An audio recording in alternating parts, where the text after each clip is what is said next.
90% of POS terminals are gone. Vending places are gone.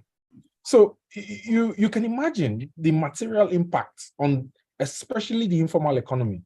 The woman selling fruits by the roadside, the woman roasting corn by the roadside, market women. A lot of farmers are experiencing destruction and damage of agricultural produce right now. So, it's a complete disaster. Supreme Court has given a verdict, has ruled on the issues of determination, and has said that due process was not followed. According to sections 20 of the CBN Act of 2007, due process was not followed. And 10 states by this morning are filing through their legal counsel what in the judiciary is called Form 48, disobedience of court order, contempt of courts against the Attorney General of the Federation and the Governor of the Central Bank of Nigeria. If the highest court in the land has given a verdict in line with what was given in India by the Supreme Court of India in 2016, albeit the Supreme Court of India was in support of the government, Prime Minister Narendra Modi's direction to issue new notes, new rupees, against the advice of the board of the Central Bank of India, the Reserve Bank of India. Yeah, if the Supreme Court has given a verdict and the federal government is not obeying the verdict, it's a sign that we're currently in a lawless country. Can we say that the federal government is not obeying the verdict? I mean, there have been reports of banks that are now paying out the old Naira notes to customers who are accepting this as legal tender. Now, whether they are being accepted when they try to spend it is another matter, right? They're not obeying because as soon as the judgment was delivered, the enrolled order is issued by the registrar of the Supreme Court. Yeah. When the registrar issues the enrolled order to the legal counsel of the states, they go and serve the concerned parties. They serve the Office of the Attorney General of the Federation. They serve the Secretary to the Government of the Federation. They serve the Central Bank of Nigeria, the Legal Department of the Central Bank of Nigeria. As soon as you receive court order from the Supreme Court, knowing fully well that it's the Supreme Court, you cannot appeal the order of the Supreme Court. You obey. It's left for the Central Bank Governor to issue a circular and make a statement and say, in line with the order and the verdict of the Supreme Court, I am hereby forthwith instructing the commercial banks to start recirculating the old notes and accept it as a legal tender. And I'm instructing that in line with the order, that the old note remains legal tender until the 31st of December, 2023. So they are not obeying it. All right. Well, let us know what your thoughts are. The WhatsApp number is 0809 444 0981. And the telephone number to call is 01 4489 981. That is the telephone number. Let's go on to take a phone call. Good morning. All right, Ibukun, go ahead, please. Thank you very much for your speaker. I couldn't have said it better. He's absolutely correct. He has hit it 110% on the head. God bless you, sir. You see, Zibby, this issue of redesign and restricting the currency are two different things. This thing was set out with a political agenda to stop people from buying boats. But you must ask yourself, is it the remit of the CBN to buying? It is not. If you claim that it has to do with money being outside the banking sector, my question is cash supposed to be sitting in the banks, or is it supposed to go around society? A society when the statistics have showed that up to 60% and 80% in some places in this country are unbanked, of course the money is going to be in circulation and not in the banks. So by you, even if you believe that some people have warehoused and stashed cash for political purposes, what is that percentage to the percentage of people that are trading with cash daily? I was speaking to someone yesterday. They've been able to get people to come and clear the farmlands for harvesting because those guys don't take transfers. They don't own accounts. They are paid daily. And it's happening all over the country. I was very happy this morning when Mr. C made a U-turn because Mr. C has been supporting this policy on your show on various occasions. All right, let's keep the conversation to our guest right now. Thank you. Thank you, Zibby. All right, thank you so much, Ibukun, for calling. Let's take another phone call. Good morning. Good morning. What's your name and location, please? All right, Mr. Lawal, go right ahead. I only want to say you are welcome back. Thank you. Thanks to your guest because he is saying 100% truth. Enjoy your day. All right. Thank you, Mr. Lawal, for calling. Let's take another phone call. Good morning. Yes, indeed. Good morning. Adekunle Moses. All right, go ahead, please. I think I want to begin a career with your show, maybe from the hopefully the line for me. Okay. I know you very well, really. I've seen you, and I know you know me. I am laughing in Greek, French, and even in Latin, all only the one. I don't pity Nigerians right now. At a point, some of us, let me say this, I have embarked with civil disobedience for almost a month and counting now. I run a small bookshop, dictionaries, wear, and things like that. And I've instructed those that sell for me to keep collecting that money, the old one, even till now. Unfortunately, books are not like food or maybe drugs that you can't do without. So people don't really patronize us, except when it's our season. Maybe schools just resumed or they are going to do some exams. But till now, like what they did in India through Mahatma Gandhi and the blacks in America when they embarked on civil disobedience, don't fight anybody, just collect. They didn't have, if at the end of the day I'll give the money to show my grandchildren, I don't care. If Nigerians are taking it of this evil policy from the one, a case of cutting your nose to spite your face, it is not. But the policy was supposed to have decent intentions, lower inflation. Advanced societies who want to copy. Some of them don't believe it. I know some celebrities, they even flash it on others online, on social media, how that they don't think I want the bank. But Mayweather is number one. He sleeps on his millions of dollars in his room. So what are we going to spend here? It's my money. If I choose to put it in the bank, good. If I don't, it's my money. I just steal it. Rather than end it legally. So what I'm saying is that I don't put anymore right now. For me, I'm up to over time. This petty cash. Yes, as I said, I run the small bookshop. But where I get 200 naira from someone who has been signing up, and that's offering me 3,000 every week. Okay, then it's a case of because we suffer this politician complex, and they must catch them. They must not buy food. Many people support them. Now it's biting them. Don't pick anybody because this was slow from the one. If you could sense it from 3 miles that this was ill conceived and targeted at certain people. Oh, because I want to kill it. Okay. For anybody, let us keep suffering together. Have a good morning. All right. Well, thank you, Mr. Lawal, for your call. But let's take a quick break and we'll continue the conversation on the other side. Our guest is Mr. Kelvin Emmanuel. He's an economist, and we're talking about the impact of the Naira redesign policy on the Nigerian economy. Stay with us. Future forward banking. All right, so we're back on in please type promo for me. Let's promo the Swift drive. It just feels good. What does future forward banking mean to you? Speed, innovation, convenience, lifestyle goals, or just simply getting service that is designed just for you? So you could hear the callers. Like all of that. Oh, good. I was worried for a bit. Okay. He said civil disobedience. Sorry? And he said the last caller said civil disobedience. I nearly. And how to get you to the next level. If you do not already have a Prophetess bank account, please speak with our business concierge on 0700 77 684 387 or email businessconcierge@Prophetess. Yes, I like this your hairstyle. Future forward. Thank you. I needed a different look. Future. Okay. Yeah. Banking. All right, so we're going on in 40 seconds. Let's see. The smooth drive right here on your dial.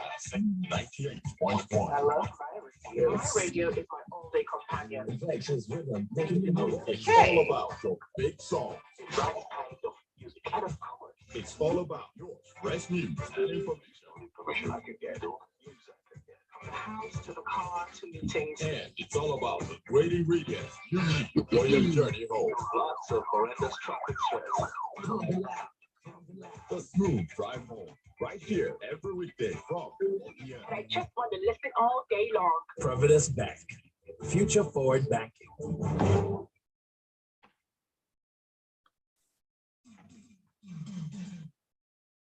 This is Lagos Talks on Smooth 98.1. Zibby here, and we've got a special guest on the show this morning. Our special guest is an economist, Mr. Kelvin Emmanuel, and we're talking about the impact of this cash crunch or the Naira redesign policy on the Nigerian economy. You're a business owner yourself. I want to ask personally, how has this affected your business, its runnings, and its operations? Luckily, we're operating with a bank that has excellent internet infrastructure, so we've not really experienced issues with transactions and payments, but it's difficult for you to be able to mobilize, like the last caller said. I think one of the callers said to be able to pay people who require cash, on the site, difficult for you to be able to pay them. Because a lot of them are telling you they don't have accounts, they use with transfer, and you need these things to be done within a specific time range. So it's not been a cakewalk, but luckily we bank with an institution that has very excellent infrastructure, and we've not experienced a lot of the issues that so many people complain about.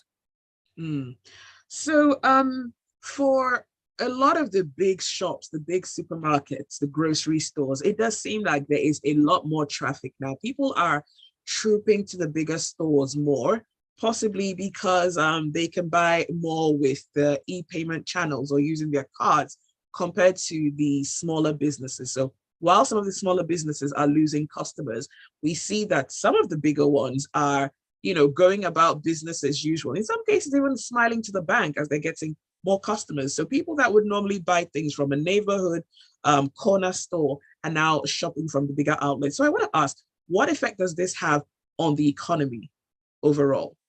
Well, it's bad for jobs, and the reason why it's bad for jobs is because globally, 70% of jobs are always created by small businesses that employ between 5 and 100 people.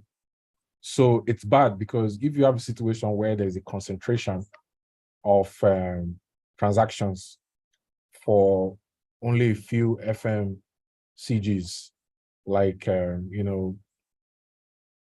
departmental stores, big departmental stores, then that becomes a problem. The small supermarket by the neighborhood, the small businesses that rely on those transactions, and people don't want to go a distance. They want to, just pop in and request for this. They take a serious hit. So, and they have to, at some point, begin to lay off staff. They have to reduce their inventory, and it affects their bottom line and their ability to provide. So it has a negative impact. And like I said, you see it in the unemployment numbers. Unfortunately, the disclosure of data in Nigeria is something that does not have very full transparency. You see it in inflation, you see it in gross domestic product, you see it in the per capita income of the people. Over the last 8 years, the per capita income of Nigerians has actually declined by 48.5% over the last 8 years. And what this policy is going to accelerate is further depreciation of the per capita income of Nigerians because of all the other economic indicators that have been mentioned. has the Naira redesign policy in any way affected foreign investments in Nigeria? The issue for foreign investments has not been from Naira redesign policy. The issue of foreign investments and the reason why there's been a decline in the flow of either non-speculative foreign direct investments or speculative foreign portfolio investments in Nigeria that dropped from like 53% to 9% is because there is currently a gulf between the official and parallel markets. Okay. So the CBN operates what they call a fixed exchange rate mechanism of plus or minus 30 Naira per day. It says that if the difference between the bid and ask, the sell and the buy price, rises or falls below 30 Naira, the Central Bank of Nigeria is obligated to intervene in the markets. That policy worked during OBJ's time, worked during Yar'Adua's time, it worked during part of Jonathan's time. But that policy started veering off. The effectiveness of that policy started veering off towards the end of Jonathan's tenure when the spread widened from 30 Naira, widened to 15 Naira. Early 2015, exchange rate went from, it was between 181 and 196 for the bid and ask for the buy and sell.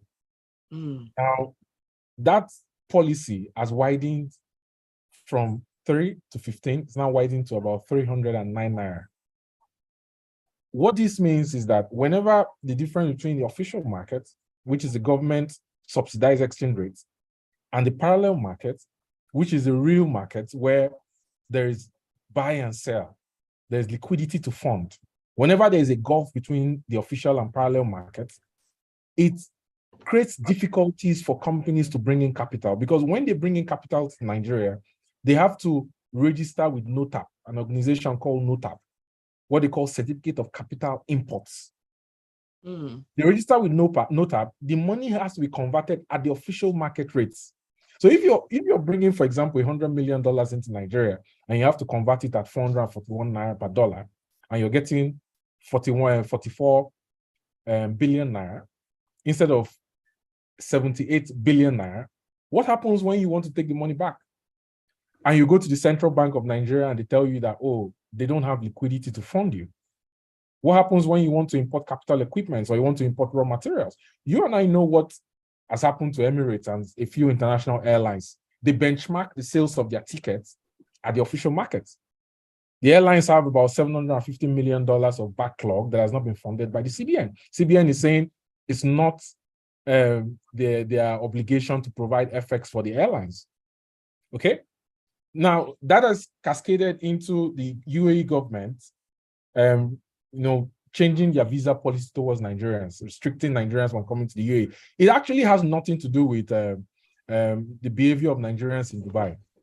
The fact that Emirates Airlines reduce their operations and Nigerians below 40 cannot get visas like they usually get has nothing to do with behavior of Nigeria. It has everything to do with the fact that Emirates has over $200 million of their money, Emirates Airline, stuck in Nigeria. Okay? So for you to get foreign direct investment, the next president of Nigeria needs to float the Naira. He has to collapse all the FX windows at the Central Bank of Nigeria, change the intermediation policy, and allow a willing buyer and willing seller to determine the exchange rate of Nigeria. You have to change from this. Currently, we have 6 different exchange rates to 1. Because companies need to be able to price. See, when in the risk assessment for determining whether to invest money in an economy for foreign direct investors, investors always ask themselves, so we can see the entrance, the door to enter the market. Can we see the exit? If they cannot see the exit while also seeing the entrance, they won't bring their money. If the external risk of currency devaluation and depreciation and inflation is higher than the internal rate of return, which is what they will get profits for doing business in that country, they will not bring their money. Currently, as we speak, the external risk of currency devaluation and the fact that they cannot access FX is greater than the internal rate of return of doing business in Nigeria. Okay, let's go on to the phone line, 0144899981. Good morning. Good morning. Thank you, Abbas. Thank you. All right, go right ahead, please. Thanks to your guest, who has actually done a lot of justice to the topic. And going from what Ibuku also said earlier, I think it is now clear to all of us that this policy, the implementation is not doing us any good at all. We are talking even about the money, the old notes. What about the new notes? What about even the 100 naira, 50 naira bills that we are supposed to be spending? Even if you are not, even if you are denying us the new notes, what about the old notes of the 50 naira, 100 naira? Why should we have people queuing up in the bank as early as 5 o'clock in the morning for withdrawal of money? Why can't you just load up the what's it called? In other words, it's just to say that the CBN does not even have any cash to give to the bank. Because if you have the cash to give to the bank, then you give us the lesser bills too. If you are giving us the lesser bills, there wouldn't have been all this uproar going around because everybody would have the money available. And you mentioned something. You were talking about the supermarket and those smaller business. You just hit the point on the head. The smaller business is collapsing totally. And a lot of people are benefiting from all these smaller businesses. You have the market women that send their children to school, pay from the little things they make from this earning. And now people are going to the market without having their produce being bought by people. At the end of the day, we keep talking about poverty. We keep talking about people suffering and all that. I think the CBN governor and even the president need to look into this issue critically. They are not doing us anything good at all. At the moment, in fact, they are even impoverishing a lot of us now. Because everybody have access to, you have money in the bank, you cannot withdraw it, you have to buy money, you have to use Naira to buy Naira again. I mean, it is really, really crazy at the moment, and people are not finding it funny. Ahead of us now, you have the Easter celebration, you have the Salah, what's it called, that people have to spend money to give people. In fact, it's really, really annoying that we are even discussing this right now. Now that they see that even the policy has not even changed anything politically. So what stops them from even acting now to ensure that people have access? Crazy, maybe it's not anymore. So. All right. Thank you, Abbas, and have a brilliant day ahead. Let's take another phone call. Good morning. Good morning. All right, Augustine, where are you calling from? Okay, go ahead, please. Yeah, I want to talk about this new Naira note of 15. Mm-hmm. To me, the only reason why we are having this problem is just I think maybe the CBN did not plan this policy well, in the sense that at least they're supposed to make this 100 naira, 200 naira, 50 naira, whatever available. You understand? Because like, yeah, I don't know about other people. I don't really spend 500, 1,000 much, because the only thing I do, I need cash mostly. Only maybe if I want to eat in all this mama food, and I realize that most of them are able to take the transfer. So I've been living with this transfer of a thing since this issue started. I think it's actually a good development to me, because in the sense that these governors they stand out and say they want to fight for us. You know, in this country, I've never seen anything that affects masses. Then these rich people will come out and say they want to fight for masses. I understand. So for the governors to be saying they want to fight for us because of this mineral, they are fighting for their pocket. In the sense that the election is coming and they want to be buying people as usual, which it will not help us at all. I think it has, to me, they just want to use that this to just let people think they are fighting for us. Okay. And I would have encouraged CBN and Buhari to just try make available of this 100 naira and 200, then let the network work. But this government, please, this government, they are not fighting for us. Thank you. All right, thank you very much for your call. Let's look at a few messages really quickly. This one, okay, I can't see a name. Please always ensure that you include a name. This message says, there's a woman that sells household items in the next street to mine. She accepts transfers for items as little as 200 naira, and her business is doing fine. There's another woman in another street beside me. She sells items for as low as 500 Naira during the availability of cash, but now she would only sell to you via transfer if you're buying over 2,000 Naira. Tell me, if the fish woman's business collapses tomorrow out of lack of patronage, who do you blame? And another message. This one is from Shegun. Shegun says, in many conversations about the Naira redesign, no one has asked the Security Printing and Mining Company, its MD, any questions about its capacity to print the required new Naira notes. It's a PLC and as such should be made to clarify its role in all of this. All right, let's take a break. We'll continue the conversation on the other side. This is Lagos Talks on Smooth 98.1. Future forward banking.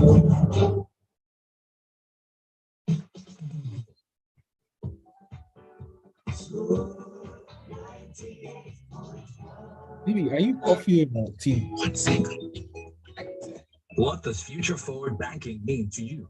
Speed, innovation, convenience, lifestyle goals, or just simply getting service that is designed just for you?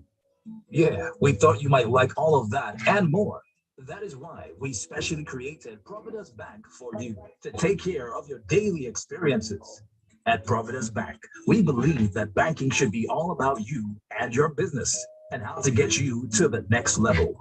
If you do not already have a Providence Bank account, please speak with our business concierge on 0700 77 684 387 or email businessconcierge@providencebank.com to switch to a future forward banking experience. Providence Bank, future forward banking. I used to know the. Is that for me? I used to know that when I smelled this.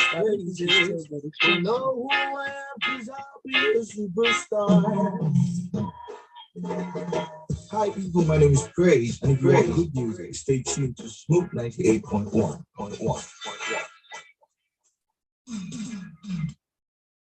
This is a Lagos Talks on Smooth 98.1. Our special guest this morning is Mr. Kelvin Emmanuel. He's an economist and he's also the CEO of Dairy Hills Limited. 9:34. Let us know what your thoughts are. You're welcome to be a part of the conversation. The WhatsApp number is 0809 444 0981. You can also give us a call 01 4489 981. Kevin, I want to ask this. So the reasons given for this Naira redesign: lower inflation, check vote buying, currency fraud, help tackle security, and implement this cashless policy that's been pending since 2012. In all of these, are there any areas or are there any of these objectives that you think have been met in some way? One of the reasons they gave was that it was going to fight kidnapping and terrorist attacks. On election day there were two terrorist attacks in Niger State and Borno State. On election day, presidential election. In fact, in Abuja this past weekend, there was kidnapping in Kubwa Axis. Gunmen attacked an estate and made away with 9 people and several valuables. The police are still on that. So I don't understand it. Like when you say that, oh, you're going to stop vote buying, you're going to stop kidnapping. Political analysts have said, to a large extent, though, that vote buying wasn't as rampant this election season as it was in previous times. Do you think it's because of this policy, or perhaps people are just getting a bit more informed? So political analysts said that, but the question we have to ask ourselves is, based on the reports of CSOs and international observers, can we say that the elections were transparent? So if the Naira design policy was supposed to fight vote buying, can we say, based on the reports that we've seen so far from the CSOs and the international observers that were on the field, and I had access to the back end, can we say that the policy achieved this objective? That's a question we have to ask ourselves. I'm not going to make any inference, but it's a question that we need to ask ourselves as Nigerians. Are there any positives that you can see from where you're sitting or standing at all from this The policy? positive I've seen is that the fintech companies have, quadrupled or tripled their, numbers, because they've had a surge of new users and a surge of transactions coming through their channels. That's the one positive I've seen, but at the same time, it's also obliterated the businesses of the PTSP companies or the tech companies that provide infrastructure for agency banking in Nigeria, in terms of not payments, but transactions. And so, in outlining the gain to the fintechs that, do payments, I'm not going to mention names, you also have to look at the downside for the agency banking, how that has been affected. Now, concerning payments, payments level of volume transactions have increased, but concerning the jobs that agency banking creates on the ground, that has been negatively impacted. So looking at it on a side-by-side basis, I will say that the real economy has been impacted more than the businesses of these companies that has benefited from a surge in the use of their electronic and digital payment channels. Now, I want to come to the commercial banks. Are they flying under the radar a little bit under this policy? Because a lot of Nigerians have consistently complained about how terrible and shoddy the services are using the e-payment channels, sometimes using your card or even trying to transfer money online. Personally, I have so much money that is hanging somewhere in a cloud between trying to do payments, the person not receiving, and doing multiple. And it just seemed like the banks are not really taking responsibility for this. What is their role in this? If the banking systems and their structures, their operations were seamless, would we have much of the crisis with this Naira redesign that we're facing right now? So, Zibby, look at it. You have, for example, you have a capacity as a filling station. I'm trying to give an analogy so you understand how they play into this. You have a capacity as a filling station to supply petrol to 1,000 cars a day. And all of a sudden, because all the other filling stations around that axis have gone out of business, the demand for petrol from your filling station goes up from 1,000 to 10,000. Is there the infrastructure and capacity to provide petrol to 10,000 cars from 1,000 all of a sudden? The answer is no. That's a situation that the NIBSS, as a provider, central provider, because the NIBSS is a public limited company that is owned by banks, discount houses, and the Central Bank of Nigeria. That's the situation they find themselves. So yeah, if you want to look at the fact that, okay, sometimes it's due to the laxity of the banks and their infrastructure in terms of their API connection from NIBSS to the banks and then to their customers, you also have to look at the fact that there's been like a surge and an increase in pressure on the central repository and infrastructure from which all the issuers and switch and vendors derive their capacity to transact and interact with different layers in the financial system. Okay? Also, you have to understand that the jackpot trend has contributed to the availability of tech talents in the Nigerian banking industry. That is a threat. Okay? There has been a surge of turnover of tech staffs in banks, and that has impacted the ability to, close and all the vulnerabilities and pain points that they have. It's my understanding that a few bank MDs protested at the Bankers Committee against the Naira design policy, and they were punished by the recent circular that was released by the Central Bank of Nigeria on tenure limits as a reply to their protest. It's my understanding. Okay. So we have to understand that the banks, the commercial banks, are not to blame, and they are in a very delicate point where they have to tread very cautiously because they answer to a regulator, that is the founder and originator of this policy, and if they react too strongly, they'll be punished. We have to understand that. All right, let's take some phone calls. 0144899981. Good morning. Good morning. Morning. All right, Chika, go ahead, please. Well, for me, let me start by saying that until we begin to learn to build a stronger institution as against stronger persons, I don't think we'll actually make any headway in Nigeria. I think it was in 2012 or thereabout, when former US President Barack Obama came to Ghana. He told African leaders that they should go back and build a stronger institution as against stronger personalities. But what do we have today? We have a stronger personality today that are now so big than the institution that they actually meant to obey or actually preside over.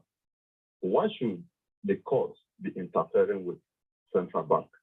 Why should the presidency be interfering with the central bank?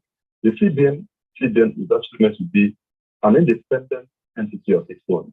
The judiciary is actually meant to be an independent entity of its own, same as the legislature and the executive. But today we have one man, who is Mr. President, actually overriding the legislature, overriding the judiciary, overriding even the banking sector. And that is why we have what we have today. Because as far as I'm concerned, why should the Supreme Court order? The Supreme Court gave a judgment. And up to date, the banks, everybody is actually waiting for Mr. President to make a comment. As far as I'm concerned, this is part of the rudiment of our problem in Nigeria. The problem of one man, the problem of this strong man cannot actually help us in any way. And that is why we find ourselves in this quagmire that we find ourselves in today.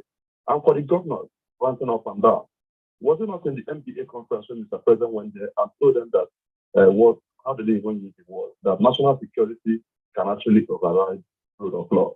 And everybody stood up and clapped for him. Did the governors protest? When the guns of the judges actually went to raid at the middle of the night, did anybody speak a word? Nobody spoke a word. All right, Chika. So as far as I'm concerned, there's a need for us to actually make a way from this stronger man and begin to build a stronger institution, because if we build a stronger institution, we'll have a better society. Good morning. All right, thank you, Chika. I want to reply to the caller on the issue Please do. of him saying that the Supreme Court does not have jurisdiction. They do have jurisdiction. And that is answered in sections 232, subsections 1 on fundamental human rights, laws of Federal Republic of Nigeria. Okay? Supreme Court has jurisdiction, and there is international judicial precedent from India, India's demonetization policy of 2016, on the Supreme Court making a pronouncement. Look, the president, the sections 23 of the CBN Act says that the Central Bank of Nigeria can only reissue new currency on the direction of the president. And the Supreme Court answered this question in their verdict that they gave on the 3rd of March, 2023. The president is an agent of the Federation. And because the central bank cannot reissue new notes without the direction and instruction of the president, the CBN is a party to the suit. So they have jurisdiction. I just wanted to clarify that. All right, thank you for that. Let's go on to some messages. This one is from Imande. Imande says, there's so much disconnect between the government and the common people. This cashless policy is a laudable idea, but the process of actualizing it is a hoax. Untold hardship is what people are going through. This is not living. We can do better than this, honestly. On the flip side, during the pandemic in the last 2 years, we had some cash to spend. All we had to do was battle with keeping safe. And Pastor Dakwa says, the whole Naira redesign policy has a lot of critical implications and consequences, majority of which are negative, considering the fact that more than 80% of Nigerian businesses are SMEs, and not everyone can afford a phone for transfers, plus the lack of access to data and internet facilities. We also shouldn't turn Nigeria into a ridiculous joke, and our judicial courts shouldn't be regarded and converted into kangaroo entities. That message is from Pastor Dakwa. I have to ask this, Kelvin. Are there things that could have been done differently with regards to this Naira redesign policy that perhaps could have given us a different outcome? First thing that would have been done differently was to ensure that the period for making that switch was not 3 months, was not 90 days, and then another 10 days extension. It was between 18 and 24 months. And I'll give you an example. In the UK, before Queen Elizabeth passed, God bless her soul, they expected that she was going to pass because in the Q1 of 2022, the Bank of England came to announce that 50 and 100 pounds note, totaling 17.5 billion pounds, was going to be reissued. And it was going to be reissued primarily because they wanted to change the face of Queen Elizabeth to King Charles. Okay? Notice period, 24 months. From March 2022 to March 2024. And the Bank of England went further to say that even when that expires, that the banks will still be allowed to accept the old 50 and 100 pound notes bearing the face of Queen Elizabeth, yeah, and then forward back to the Bank of England, yeah. It will not be legal tender after March 2024, but they will still be able to accept it. So the first thing that was done wrong was the notice period, which is also provided for in sections 20 of the CBN Act, that the notice period has to be sufficient and reasonable. It's in the law. That was the first thing that was done wrong. That was the first place where they got it wrong. Number two, one of the callers says that the reasons that they gave is not in the CBN Act. And I agree with him completely. And it's something I've always said all through this period, the last 5 months. When a central bank is making a policy, it has to be within the ambit of the law. Vote buying is the work of the electoral umpire. INEC is stretched. Like I said earlier, INEC does not have the capacity, EFCC does not have the capacity to fight vote buying. They don't have the technical ability. They don't have the funding to fight it. Okay? You set up presidential political parties, electoral offense commission, standalone organization to fight it. Okay? Terrorist financing is provided for in the Nigerian Financial Intelligence Unit Act of 2018 that was signed by President Buhari. It's there. Terrorist financing is provided for in that act. It's not the work of the Central Bank of Nigeria. So all the reasons that we're given is not within the law that governs the Central Bank of Nigeria. So technically, in a law court, and which was what the Supreme Court determined, the CBN does not have the legal justification, right, to do what they did. So first of all, it was a mistake. It was actually a mistake that when the governor of the central bank came out to announce he was going to do Naira redesign, he mentioned terrorist financing and vote buying. It's a mistake because terrorist financing and vote buying is not provided for in the CBN Act. If it was provided for in the CBN Act, the Supreme Court will not have made the determination that they made. All right, we went out to the streets earlier to talk to Lagosians, feel the pulse of the city and ask how this Naira redesign policy has affected their small businesses. And this is what we got. Has really stopped our business in so many ways. For instance, there are all those customers that come from the side.